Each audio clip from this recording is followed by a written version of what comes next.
Kailangan bang gumamit ng sunblock or sunscreen kapag gumagamit ng SCD Peeling Skin Lotion sa inyong muka? So, hi po mga ka-Diyosa and ayan, good morning. Kakagising ko lang. So, nakatakot tong comment na to and actually tatlo sila. So, isa na lang i-replyan natin. Yung mga comment nila is more on sunscreen or sunblock. Kung pwede daw bang hindi peeling set yung bilhin at gamitin nila. Kung gagamitin nila sa mukha nila, pwede daw bang peeling lotion lang. And ito naman yung isa, meron din po bang sunblock yung peeling lotion? The answer is yes, meron po tayong sunscreen kapag peeling lotion po ang gagamitin natin sa ating mukha. Maraming beses ko na itong nagawa ng video before at ilang beses ko na itong nabanggit na kapag sa mukha nyo po gagamitin si SCD Peeling Skin Lotion, SCD po ha, dapat po SCD Peeling Set. Okay, set po yung bibili natin kasi meron na siyang sabon, sunblock, and peeling lotion. Alam niyo po sa mga hindi pa nakakaalam, base po sa mga expert, kapag gumagamit tayo ng kahit ano, kahit po hindi peeling lotion, okay, kahit anong rejuvenating product na katulad ni SCD Peeling Skin Lotion, again, this is rejuvenating lotion. Kung ipapahid nyo to sa mukha nyo, even sa katawan nyo, ibig sabihin nagre-rejuve kayo ng balat ninyo. Kapag gumagamit po tayo ng rejuvenating product sa mukha man natin, sa katawan, or anywhere sa ating balat, very important po na gumagamit tayo ng mga facial sunscreen or sunblock, especially during daytime, lalo na kung exposed kayo sa araw. Dahil once nagre-rejuve daw po tayo ng ating balat, ang skin po natin ay sensitive sa sun exposure, okay? Kaya marami sa inyo yung nagkakamali ng paggamit kasi ini-skip po nila yung paggamit ng mga sunscreen or sunblock.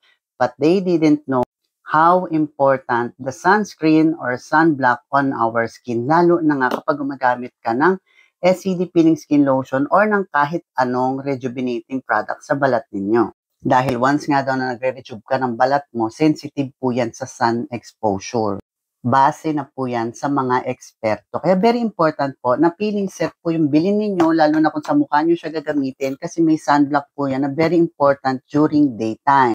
Dahil baka imbis po na pumuti ang mukha ninyo by using the product, lalo po kayong mangitim kasi sensitive nga po ang balat nyo sa sikat ng araw. And hindi lang yun ha. Marami ring magagandang benefits kasi ang sunscreen na hindi natin pinaniniwalaan kasi hindi natin nakikita. But sunscreen or sunblock can help our skin for premature aging.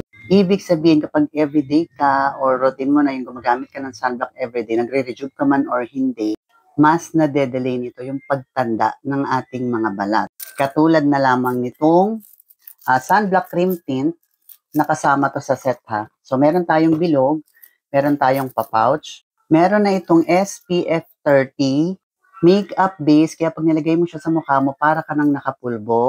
Pulbo ha, hindi pintura. And meron na rin siyang, ayan, placenta.